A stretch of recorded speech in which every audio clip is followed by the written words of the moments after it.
Residents in Sydney's southwest are being told to prepare for flooding similar to or worse than record levels seen this year.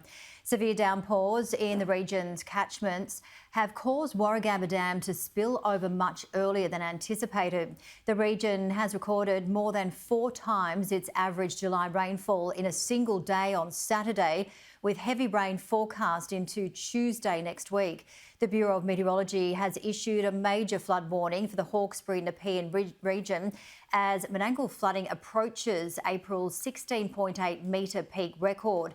New South Wales Minister for Emergency Services Steph Cook says pre-existing conditions in some regions are even worse than ones encountered earlier this year. Our storages are already full right across the board. Our landscapes are saturated, our river systems, our channels, they're all full. There's not a lot of places for this water to go, especially if it falls in large amounts in a very short space of time. Riverine flooding in Menangle and other upper Nepean areas is expected to join with water overflowing from Warragamba Dam. New South Wales SES have issued several flood evacuation orders to residents in Sydney's south and southwest as a result. Those living in Warwick Farm, Georges Hall, also Camden, Wallachia, Bents Basin and Pleasure Point are being instructed to leave now.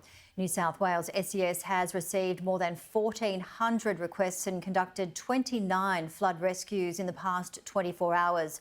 SES Assistant Commissioner Dean Storey is encouraging families to consider postponing or cancelling travel to and from affected areas.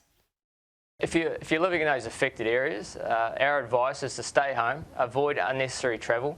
Roads across a number of regions will be flooded and cut off, creating very dangerous driving conditions. So avoid unnecessary travel. If you have to travel and hit the roads, drive to the conditions, but never drive through floodwaters.